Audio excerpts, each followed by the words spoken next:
first major task for Aural Skills 211 will be intervals, and we will have an exam that is exclusively intervals. They are that important and essential for your developing ear to be able to recognize intervals. And let's go through all of them. With intervals, we use both associations and adjectives to be able to describe the sound that you should be able to recognize. And let's add some for each. Be aware that there will be some perfect unisons.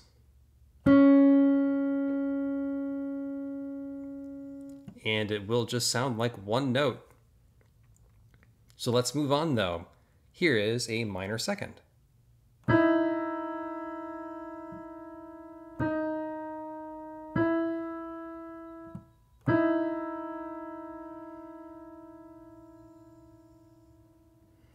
And minor seconds should be pretty easy to recognize because they are dissonant. As dissonant as we can get it. They're also very close together, as close as two notes can be. It's kind of difficult to hear a minor second as needing to resolve, simply because if it resolves, it just simply resolves to one note. The associations we have, well, of course, we have jaws. That's the most well-known one. Or we have just simply a half-step trill. Let's go on. A major second.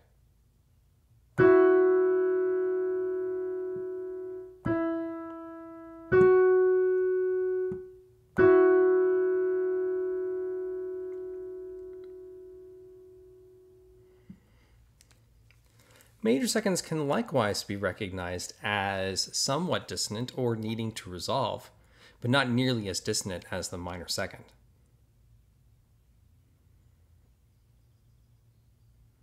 As for associations, it is the first two notes of a scale. It is a whole step trill. There are a couple of other associations. There's popular theme songs, like ESPN and such. Or there's actually Kim Possible.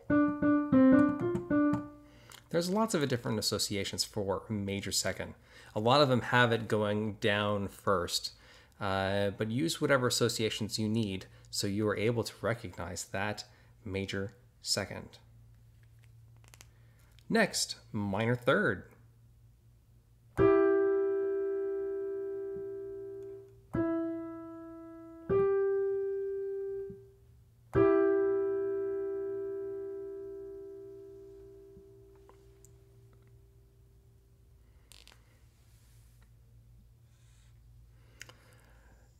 This is most usually heard as Brahms' lullaby, the first two notes of Brahms' lullaby.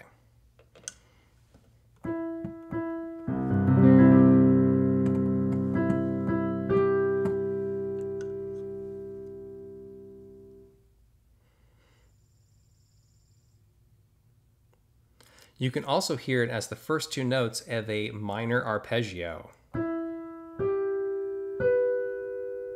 So kind of difficult in that way, in which you hear it in a major context of Brahms' lullaby, but you also can hear it as a minor arpeggio, a C, E flat, and then G. Comparing that with a major third, well, the best association is probably Do, who is the deer?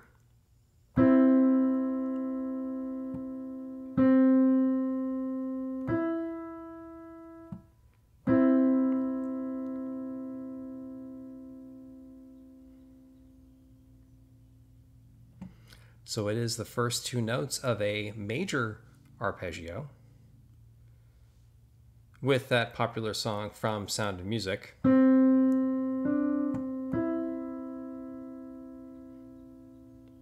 It does briefly step up through a D on its way to an E. but it's usually associated with happy major triads.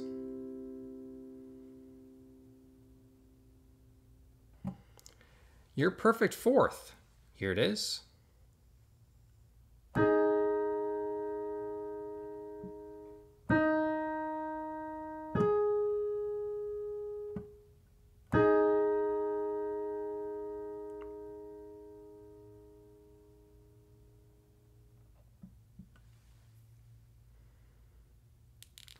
Your perfect fourth has quite a few associations, mostly because it is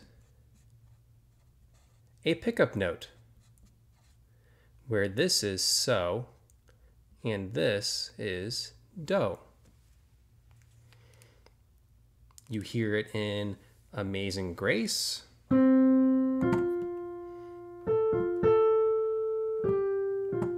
and Oh Christmas Tree.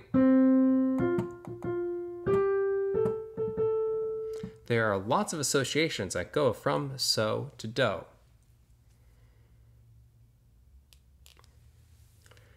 The tritone, well, there's two big associations there, Maria and The Simpsons. Here it is.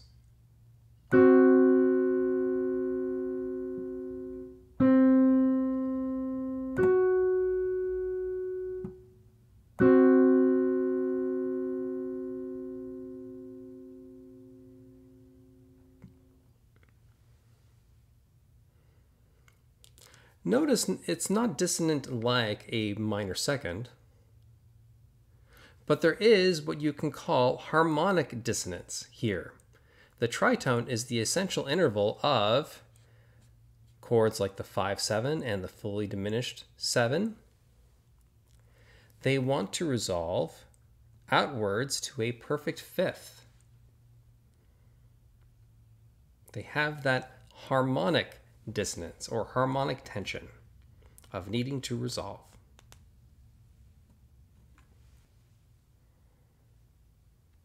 Next, we have a perfect fifth. Let's listen to it.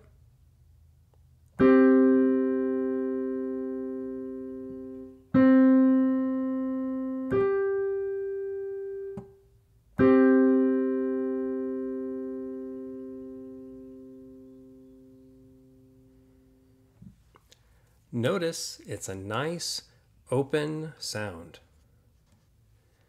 It may sound a little empty because from a triad standpoint, it's simply missing a third. Comparing it to the perfect fourth, in which you had so going up to do, you can likewise label them do and so, but do will be down here and so will be up there. So while a perfect fourth wants to go up, this would want to go from do to so, but back down to do.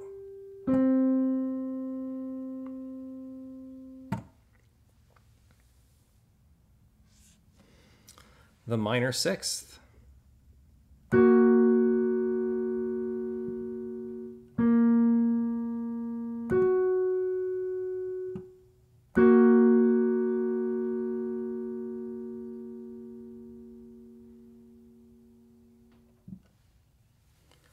Probably most known as the entertainer.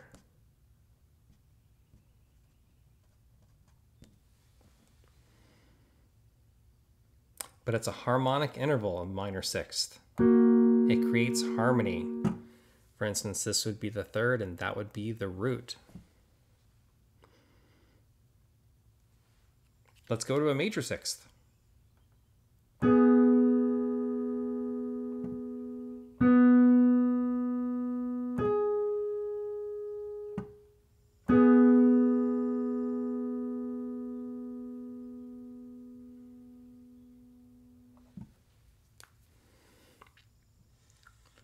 Major sixth is very often recognized as My Bonnie Lies Over the Ocean or the NBC theme song.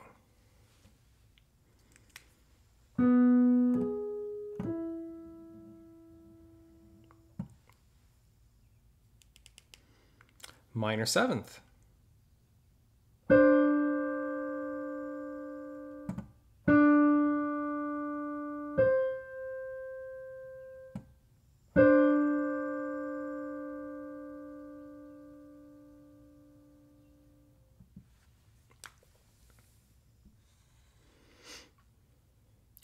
You may recognize a minor seventh from the West Side Story. There is a place for us, and that's what it is. There's a place for us.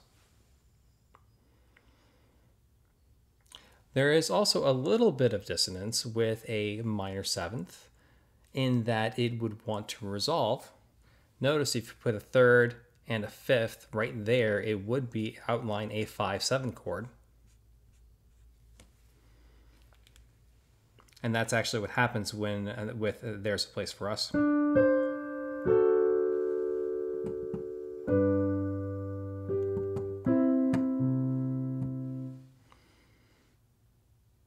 Major seventh.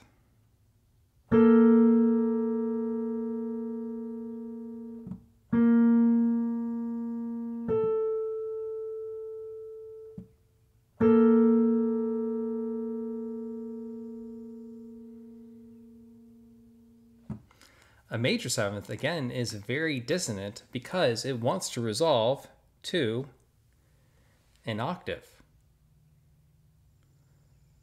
So listen for how dissonant that major seventh is. And a perfect octave.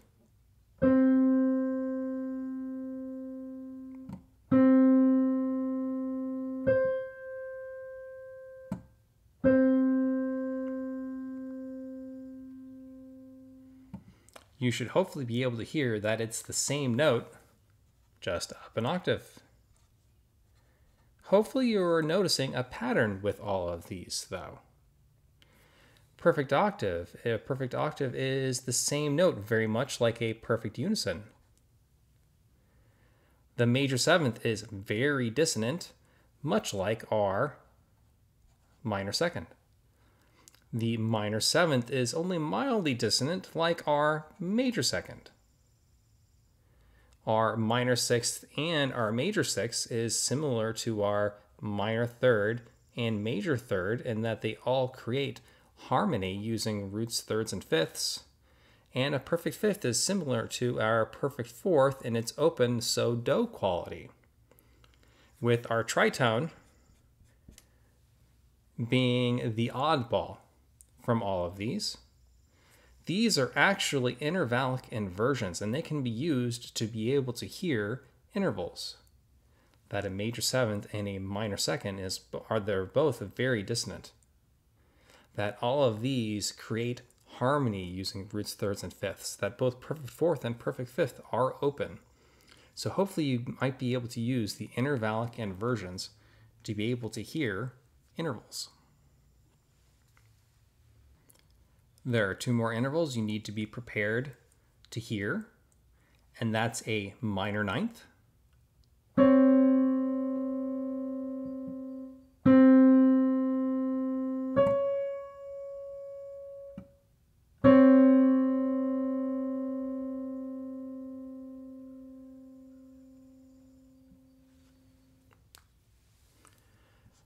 Notice, like the minor second and major seventh, it is very dissonant.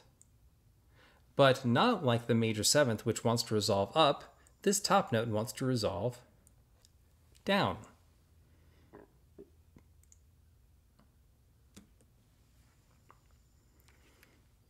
Let's compare that with major ninth.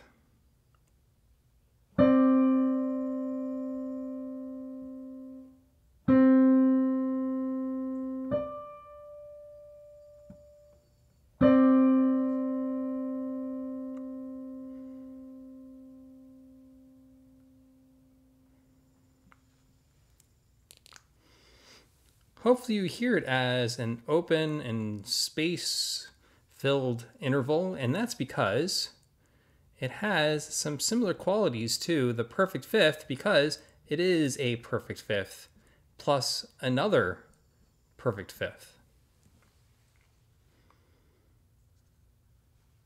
It might have that noble quality because you may recognize it from a Superman theme.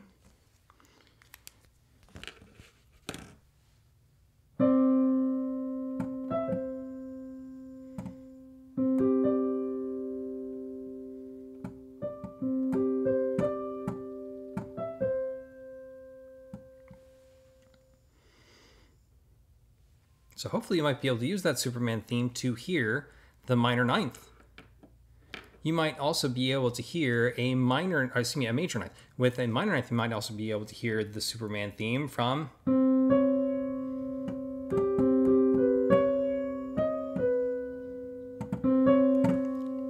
that's Bizarro Superman.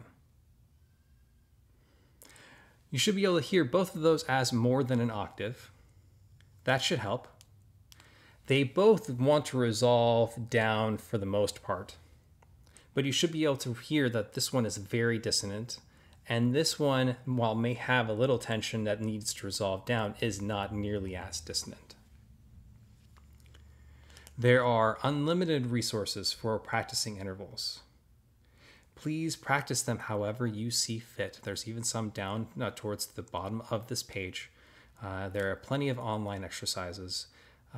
So yes, practice those because our first exam will be exclusively intervals. They are that important.